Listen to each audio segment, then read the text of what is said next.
बाल विकास विषय में आज हम वाइगोत्स्की का सामाजिक सांस्कृतिक सिद्धांत जानेंगे, यानी वाइगोत्स्कीज सोशल कल्चर थ्योरी। इनका पूरा नाम लेव वाइगोत्स्की है। यह एक रूसी मनोवैज्ञानिक थे जिनका जन्म 1896 में सोवियत रूस में हुआ था। उसने पियाजेट द्वारा विकसित संज्ञानात्मक विकास के सिद्धांत का कुछ संदर्भ में तो समर्थन किया, लेकिन कुछ में समर्थन नहीं किया। जैसे पियाजे ने अपने सिद्धांत में बालक की परिपक्वता को तो महत्वपूर्ण माना, लेकिन उसने बालक के सामाजिक सांस्कृतिक वातावरण की अनदेखी की है, जबकि वाइगोत्स्की बच्चे के संज्ञानात्मक विकास में सामाजिक कारकों एवं भाषा को महत्वपूर्ण स्थान देते हैं। यानी किसे स्थान देते हैं? सामाजिक कारकों और भाषा को महत्वपूर्ण स्थान देते हैं। और यही कारण है कि इनके संज्ञानात्मक विकास के सिद्धांत को सामाजिक सांस्कृतिक एवं सामाजिक संज्ञानात्मक यानी socio culture and socio cognitive सिद्धांत के नाम से जाना जाता है।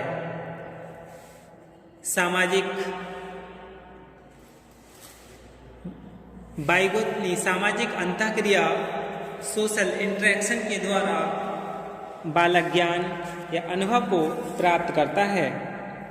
इसके अनुसार बालक भाषा की सामाजिक अंतःक्रिया के द्वारा ही सीखता है। बालक में वाइगोत्स्की ने 3 संप्रत्यय का उल्लेख किया है। एक वास्तविक विकास स्तर, लेवल ऑफ एक्चुअल डेवलपमेंट, दूसरा है संभावित विकास स्तर यानी लेवल ऑफ प्रॉक्सिमल डेवलपमेंट, तीसरा है निकटस्थ विकास क्षेत्र यानी जोन ऑफ प्रॉक्सिमल डेवलपमेंट। इन तीनों के बारे में जान लें क्या है। यानी पहला वास्तविक विकास स्तर, इसमें क्या है? बालकों के संज्ञानात्मक विकास के वास्तविक स्तर से तात्पर्य है उस स्तर से है जहां तक बालक बिना किसी दूसरे की सहायता प्राप्त किए अपने कार्य भली भांति कर लेते हैं। इस प्रथम स्तर के विकास का वर्तमान स्तर प्रेजेंट लेवल ऑफ डेवलपमेंट भी है। इसके लिए हम डायग्राम में समझते हैं। यानी ये जो लेव वाइगोत्स्की थे, ये 37 वर्ष की आयु में 1934 में इनकी क्या है मृत्यु हो गई थी। हम इस चित्र के माध्यम से समझ सकते हैं। यानी इन्होंने 3 स्तर दिए थे। कितने स्तर दिए थे? 3 स्तर कौन कौन से थे? यानी पहला था पहुंच से दूर वाला विकास स्तर, दूसरा संभावित विकास स्तर और तीसरा था निकटस्थ विकास का क्षेत्र। इन्हें एक एक करके समझ लेते हैं। यानी ये है कैन वर्क अंडरस्टैंड। यानी जो बालक है, इनकी विकास की पहुंच से दूर वाला जो है, विकास की पहुंच से दूर यानी आउट ऑफ रीच, यह क्षेत्र बालक की क्षमताओं के विकास की पहुंच से क्या है? दूर होता है। और ये क्या है? विकास का वर्तमान स्तर है बालक का। बालक बिना किसी की सहायता लिए कार्य कर सकता है। और ये बालक उस पहुंच की दूर तक जाने के लिए जो बीच में जो क्षेत्र है, इसके लिए हम ZPD नाम से जानते हैं, जोन ऑफ प्रॉक्सिमल डेवलपमेंट यानी निकटस्थ विकास का क्षेत्र।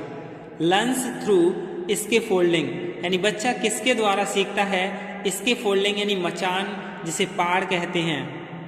जैसे कोई मचान यानी जैसे सीढ़ियां हैं या किसी की सपोर्ट जो लेता है बच्चा, उसे इसके फोल्डिंग कहते हैं। बालक अन्य अधिक ज्ञानवान यानी मोर नॉलेजेबल अदर की सहायता से कार्य कर सकता है। यानी अच्छे से याद हो गया होगा, ये बच्चे का वर्तमान स्तर है, ये पहुंच की दूर का स्तर है। इस दूर तक स्तर के लिए बच्चे के लिए मार्गदर्शन या किसी की सहायता की जरूरत होती है। तो ZPD के लिए जान लें क्या है निकटस्थ विकास का क्षेत्र। समझ तो आ गया होगा। यानी निकटस्थ विकास के क्षेत्र का मतलब है जटिल कार्यों की परिसीमा से, जिन्हें बालक अकेला तो नहीं कर सकता, लेकिन वह उन कार्यों को अन्य अनुभवी यानी एक्सपीरियंस्ड व्यक्तियों या कुशल साथियों की सहायता से कर लेता है। जैसे हम एक उदाहरण रूप में समझ लें, यदि राम 3 अंकों वाली साधारण संख्याओं की गुणा बिना किसी की सहायता से कर सकता है, तो वह क्रिया क्या होगी? वास्तविक विकास स्तर के अंतर्गत आएगी। यानी वास्तविक विकास स्तर के अंतर्गत आएगी। और यदि वह दशमलव वाली संख्याओं की गुणा अपने बड़े भाई की सहायता से करता है, तो वे क्या है, निकटस्थ विकास के क्षेत्र के अंतर्गत आएगी। इसी प्रकार यदि कोई बच्चा स्वयं खड़ा नहीं हो पाता है तो उसकी माँ पहले उसे दोनों हाथों से पकड़कर सहारा देती है, खड़ा करती है, फिर एक उंगली पकड़कर खड़ा करती है। इसके बाद बच्चा बिना किसी सहारे के स्वयं खड़ा हो जाता है। यह उत्तरोत्तर विभिन्न स्तर पर दी जाने वाली सहायता मचान यानी इसके फोल्डिंग या इसे पाइट यानी पाड़ कहते हैं। बालक में भाषा दो प्रकार की स्पीच द्वारा सीखी जाती है, एक इनर स्पीच द्वारा और दूसरी एक्सटर्नल स्पीच द्वारा। इनर स्पीच यानी विचारों से उत्पन्न थिंकिंग यानी जो विचारों से उत्पन्न सोच है वो, या मस्तिष्क से उत्पन्न विचार या आंतरिक वाणी सोच, इनको क्या इनर स्पीच कहते हैं। दूसरा है एक्सटर्नल स्पीच। इसमें बालक विचारों को ध्वनियों में परिवर्तित कर देता है या दूसरों से बातचीत करता है तो उसे एक्सटर्नल स्पीच कहते हैं। इसे शाब्दिक भाषा भी कहते हैं। वाइगोत्स्की ने कहा था कि बालक में पहले विचार आते हैं फिर भाषा आती है। यानी वाइगोत्स्की ने क्या कहा, पहले विचार आते हैं फिर भाषा आती है, जबकि पियाजे ने कहा था कि बालक में पहले भाषा आती है फिर विचार आते हैं। दोनों का निष्कर्ष यही निकलता है कि विचार और भाषा एक दूसरे पर आधारित हैं। इसलिए हम यह नहीं कह सकते कि पहले क्या आता है, क्योंकि जो हम सोचते हैं वह भी क्या है, एक भाषा है। अब हम वाइगोत्स्की का जो भाषा यंत्र है उसके बारे में जान लें।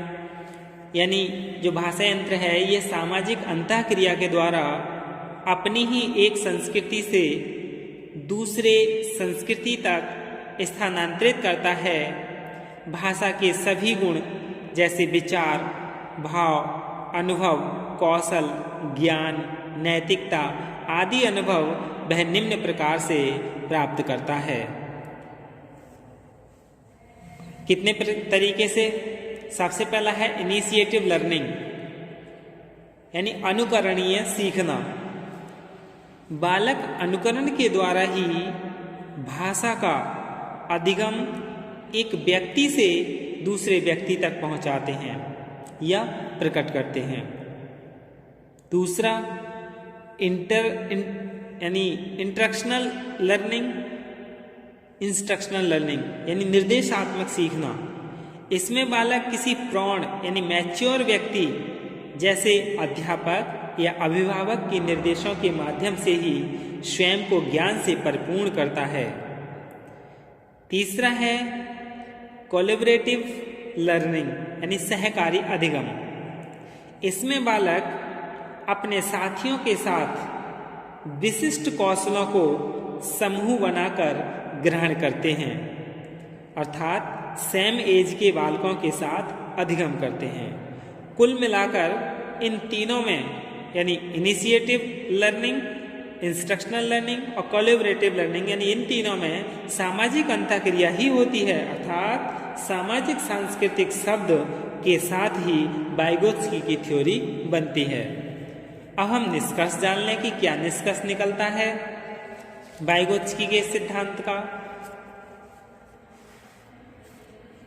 यानी वाइगोत्स्की ने संज्ञानात्मक विकास में शिक्षक की भूमिका को महत्वपूर्ण माना जाता है। इस प्रक्रिया में अन्य अधिक ज्ञानवान लोगों यानी जो MKO था, निकटस्थ विकास का क्षेत्र जिसे ZPD कहते हैं, का भी सहयोग लिया जाता है। पाइट जिसे इसके फोल्डिंग यानी पाड़ या मचान जिसे कहते हैं, संभावित संज्ञानात्मक विकास के स्तर तक पहुंचाने का पथ प्रदान करता है। वाइगोत्स्की के अनुसार सामाजिक सांस्कृतिक कारक तथा भाषा वे साधन हैं जो बालक के संज्ञानात्मक विकास में महत्वपूर्ण योगदान देते हैं। कुछ मनोवैज्ञानिक हैं, उन्होंने भी कहा है, उन्होंने अपने अध्ययनों के द्वारा निष्कर्ष निकाला कि बच्चे आपस में अंतःक्रिया करके अनेक नई चीजें सीखते हैं।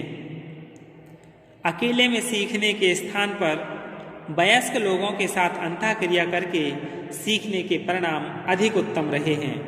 इन सब अध्ययनों के निष्कर्षों से संज्ञानात्मक विकास के सिद्धांत को समर्थन मिला है।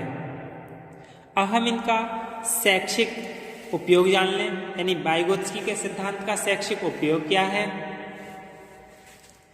यह सिद्धांत शिक्षण एवं अधिगम यानी टीचिंग और लर्निंग के क्षेत्र में बच्चों की सक्रियता पर बल देते हैं, यानी बच्चे को क्या है, क्रिएटिव यानी सक्रिय रखते हैं, एक्टिव रखते हैं। वाइगोत्स्की बालकों की अधिगम क्षमताओं को अध्यापक तथा माता पिता द्वारा पारस्परिक शिक्षण यानी रेसिप्रोकल टीचिंग के द्वारा विकसित करने पर विशेष बल देते हैं। और इनका शैक्षिक निहितार्थ क्या है, यानी वे बच्चे के संज्ञानात्मक विकास में भाषा को एक महत्वपूर्ण साधन मानते हैं। यानी वाइगोत्स्की के अनुसार भाषा छात्रों की अधिगम क्षमताओं यानी लर्निंग एबिलिटीज को विकसित करने का सर्वोत्तम साधन है। विभिन्न जो रिसर्च हैं, अध्ययन हैं, उनके द्वारा पता चला है कि अकेले सीखने की अपेक्षा वयस्क तथा अनुभवी लोगों के संपर्क में रहकर अंतःक्रिया द्वारा सीखना अधिक लाभप्रद होता है।